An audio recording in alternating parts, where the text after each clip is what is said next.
30-day English fluency plan. A whole month. I love that. Yeah. It just feels so doable. Yeah. It's not like this massive lifelong goal. Right. It's like, okay, I can focus on this for 30 days and see what happens. Exactly. Plus, some of these daily activities sound so interesting, I've got to admit. Like mimicking YouTube speakers, acting out dialogues. I'm already feeling a little bit self-conscious just thinking about it. But it also sounds fun, a little bit scary, but fun. Yeah, it's that mix of practicality and fun that makes this plan so interesting. And it's not just random activities or anything. It's really well thought out. It actually uses a lot of proven language learning techniques. Oh, really? Yeah. Like spaced repetition, for example. Okay. That's the idea behind using flashcards. You're basically timing the review of information. Right. So it goes from your short-term memory to your long-term memory. Interesting. And there's a lot of emphasis on active learning, too. You're speaking, writing, not just passively listening or reading. Right. So that's really crucial for fluency. So you're saying it's like hands-on learning, putting what you're learning into practice right away. Exactly. I love that. No dusty textbooks here. Definitely not. Let's break it down week by week then. Okay. Week 1 seems to be all about laying the groundwork. It starts strong with day 1. You actually record yourself speaking for a whole minute. That's right. I can just imagine how awkward I'd feel. Is that a common reaction? Oh, yeah. It's completely natural. Okay, good. I mean, it's a little awkward at first, but think of it as a starting point, a benchmark to see how much you progress. And research actually shows that tracking your progress, even tiny little improvements, can be really motivating. Oh, they totally get that. It's like when you see the numbers on the scale move after you've been working out for a week. Yeah, you get that sense of accomplishment. Exactly. And speaking of motivation days, 2 to 4 are all about building vocabulary. Right. But it's thematic, so you pick topics that you're actually passionate about. That's the key. Yeah, like learning words related to things you love. That's got to be more effective. Of course. It uses your intrinsic motivation, so you actually enjoy the process and learn more effectively. Makes perfect sense.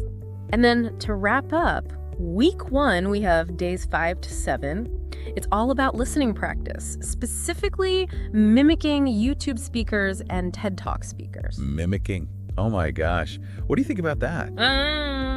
I mean, I can see how it could help with pronunciation rhythm, maybe even picking up some natural expressions. Yeah. But the thought of me copying someone else's speech out loud, yikes. It's a bit intimidating, Any advice on how to get over that initial awkwardness? Well, the most important thing is to not judge yourself. Approach it with curiosity and a sense of play. I'll play. Yeah. Find speakers that you really like, whose style you admire, and start small. Okay. Maybe just a sentence or two. Don't try to be a perfect copycat. Just focus on the sounds and the intonation. The goal isn't to become someone else. It's about incorporating things you like into your own way of speaking. So it's finding inspiration, not imitation. Exactly. That makes me feel a lot better. Good. It's connected to that idea of neuroplasticity too, right? Our brains can change and adapt when we practice. You got it. When you're mimicking someone's speech, you're training your brain to make those same sounds and rhythms. It's like learning a new dance move. At first it's awkward, but then it becomes natural. Oh yeah, I get that. And then week 2 comes along and it's about building momentum. Okay. Days 8 through 10 focus on grammar. Grammar. But you focus on the areas you personally struggle with. Personalized learning. Exactly. I love that idea. It's so much smarter than just doing a generic course. Right. But how would someone know what grammar points they need to work on, especially if they're a beginner? Well, that's where self-awareness comes in. And being honest with yourself. Maybe you notice you keep making the same mistake when you speak or write. Or maybe there are some grammar structures that you just can't seem to get. Right. The plan suggests keeping a language learning journal. You can jot down your observations there. A journal. Yeah. So not just for writing practice. Nope. It's also to track your progress and see where you need to improve. Exactly. Think of it like a detective's notebook. I like that. You're gathering clues about your strengths and weaknesses. That's a great way to think about it. All right, now we're getting to the part I find really interesting. Days 11 to 13, it's all about finding a language partner. Yes. I've always found it so helpful to have someone to practice with, to bounce ideas off of. Yeah, me too. It just makes the learning process so much better. Right. But finding the right language partner, Yeah. it can be a little daunting. Yeah? Any tips on how to do that? Well, luckily, there are lots of resources out there now to help you connect with people. Online language exchange platforms are a great place to start. Okay. And look for someone who has similar learning goals as you and similar interests. Someone who is patient and encouraging and will give you helpful feedback. That makes sense. Yeah. You want someone who will complement your learning style and who you feel comfortable making mistakes with. Right. Because mistakes are going to happen. Yeah, of course. It's all part of the process. Definitely. Okay, so to finish off week 2, we have day 14. Relax and watch a movie or TV series in English. Sounds nice, right? Yeah. Yeah. But how does that actually help with fluency? Well, it's all about immersion. Okay. Surrounding yourself with the language in a relaxed setting. So you're not really studying, you're just absorbing it. You got it. But what should I be paying attention to while I'm watching? Pay attention to like casual phrases, idioms, and the overall flow of conversation. Don't worry too much about understanding every single word. Just try to get the gist of the story and enjoy yourself. So just absorb the language naturally. Yeah. I could see how that could spark some curiosity, though. Like you might want to look up new words or expressions. Right. It's like a gateway to deeper learning. I love that. Yeah. All right, so now we're moving on to week 3. Here we go. It seems like it's all about pushing past your comfort zone and really expanding your skills. Definitely. And one of the things I'm most curious about is journaling. Journaling. Yeah, journaling and English. I Interesting. wouldn't have expected that. Why is that part of the plan? How does that help with fluency? Well, days 15 to 17 are all about writing down your thoughts and experiences, even if it's just 100 words a day. I can see how that would help your writing skills. Right. But how does it make you a better speaker? Well, when you write, you have to actively think about grammar and vocabulary. You have to think about sentence structure, word choice, and how to express your ideas clearly. So it's like a mental workout. It strengthens your language muscles, which improves your overall fluency. So it's like practicing in your head before you actually have to speak. Exactly. The more you write in English, the easier it becomes to just speak naturally. That's the idea. And it's low pressure, too. You can experiment with new vocabulary and grammar without worrying about someone judging you. Okay, that's making me want to dig out my old journal. But week 3 also has a pretty challenging part, I think. Days 18 and 19, advanced listening. Oh, yeah. That sounds a bit scary. It's definitely a step up. What does it involve? It's about listening to podcasts or radio shows that are made for native speakers. Oh, wow. So it can be overwhelming at first. Yeah, I can imagine. I'd probably feel lost and confused trying to keep up with all the fast talking and new words. Yeah. Any tips for handling this without getting discouraged? Well, instead of trying to understand every single word, shift your focus to getting the main ideas. Okay. Choose topics you're interested in. Start with short segments, maybe just 5 minutes at a time. And don't be afraid to use transcripts or subtitles at first. It's all about slowly building up your listening stamina and getting used to natural English. So it's like training for a marathon. You don't start by running 26 miles on the first day. Exactly. You slowly increase your distance and endurance. You got it. And building on that, days 20 and 21 are all about joining online discussions in English. So think social media comments, online forums, anything goes.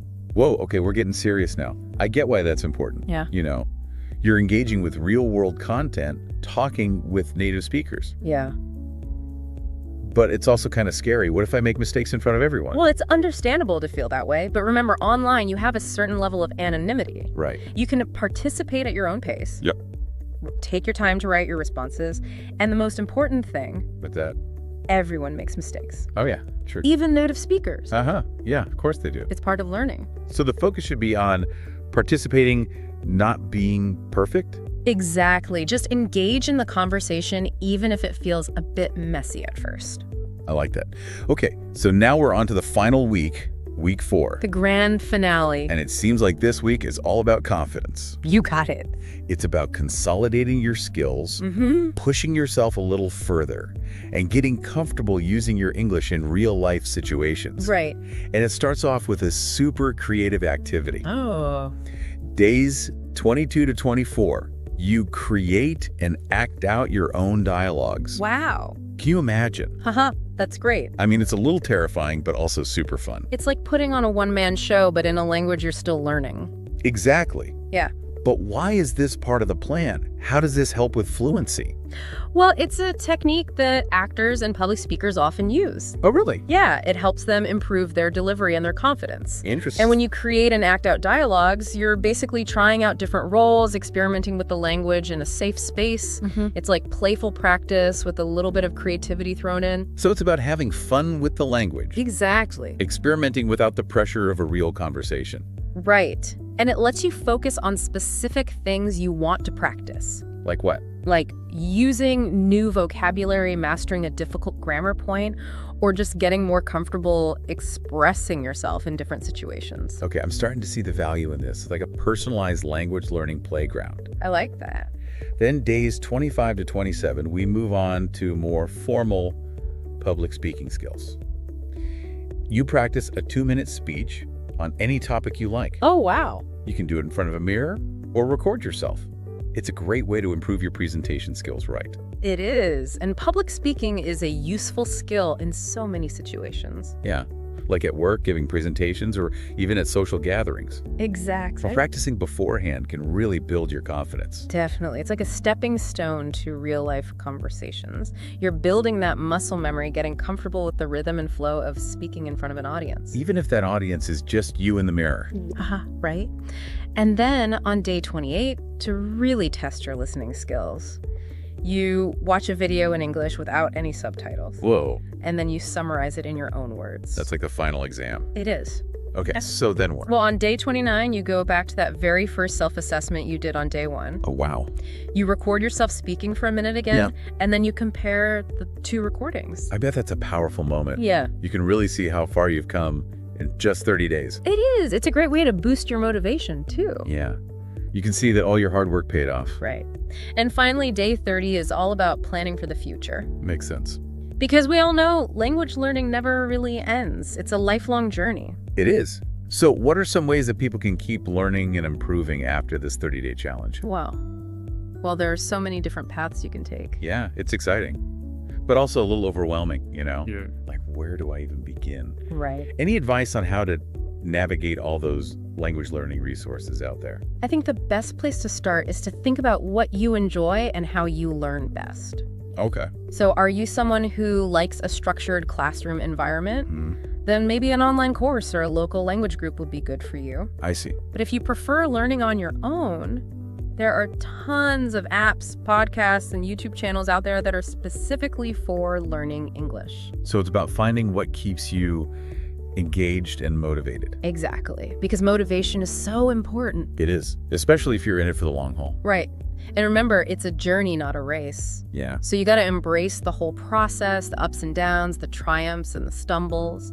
That's such a good point. It's easy to get discouraged when you hit those plateaus or you make mistakes. Yeah. Any advice on how to stay positive and motivated when those doubts start creeping in?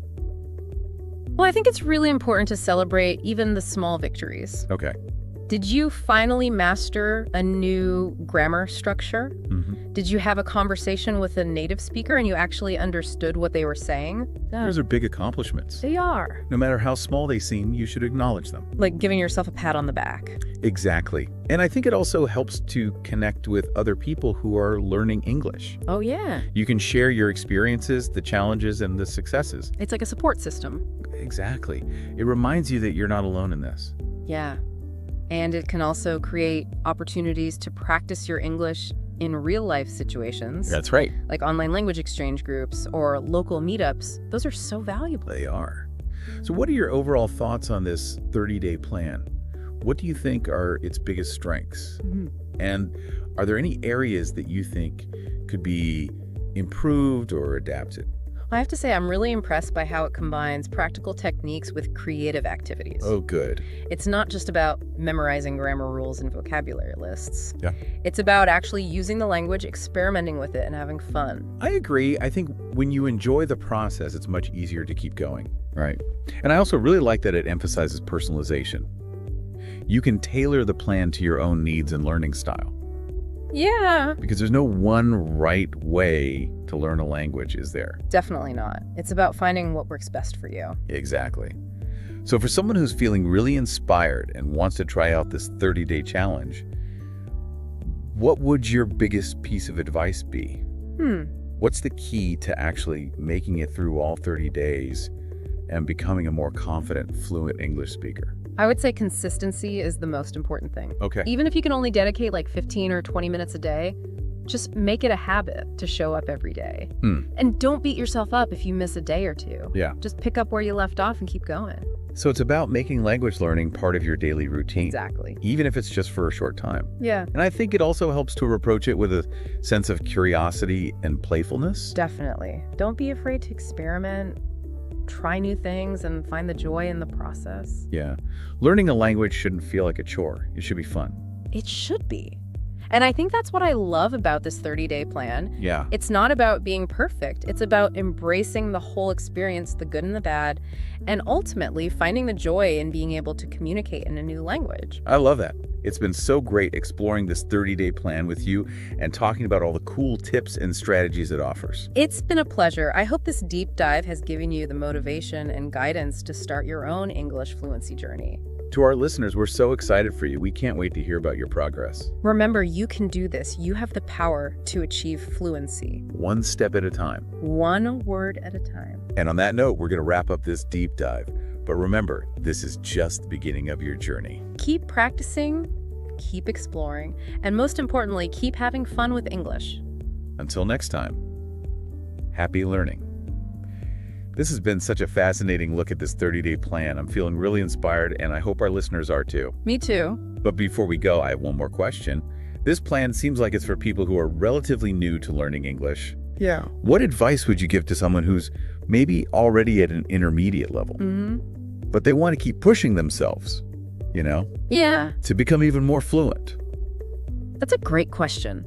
For those who already have a good foundation, it's about refining and expanding their skills. Okay. The basic principles of this 30-day plan still apply, though. Oh, okay. So they should still follow it. Yeah. Like the consistency, active learning, and finding ways to practice in real-life situations. Exactly. But instead of focusing on basic grammar or vocabulary, they could challenge themselves with more difficult material. Okay. Like reading novels or academic articles, maybe in their field of interest. So it's about leveling up, basically. Right. Finding content that's just a little bit beyond their comfort zone. Exactly. And when it comes to speaking practice, they should look for opportunities to have deeper conversations. Okay, how would they do that? Well, they could join a debate club, for example. Oh, wow. Or attend lectures and workshops in English. So they're really putting those language muscles to work. Yeah. And they're getting better at expressing those complex ideas. Exactly. And don't forget about feedback. Oh, yeah, that's important. They could find a language partner or a tutor. Someone who can give them constructive criticism and help them see where they need to improve. Yeah, sometimes we need that outside perspective, right? Definitely. To catch those little things that we might miss. Right. Like subtle pronunciation errors or grammar mistakes. Makes sense. But it's important to remember, even native speakers are constantly learning and improving their language. Yeah, that's true. So embrace the process, stay curious, and never stop exploring how amazing and complex the English language is. I love that. It's been fantastic diving into this 30-day plan with you and talking about all the insightful tips and strategies. That's been my pleasure. To all our listeners out there, we're so excited for you to start your own English fluency journey. Remember, you can do this. You have the power to become fluent, one step at a time, one word at a time. And on that inspiring note, we're going to wrap up this deep dive. But remember, this is just the beginning. Keep practicing, keep exploring, and most importantly, keep having fun with English. Until next time, happy learning.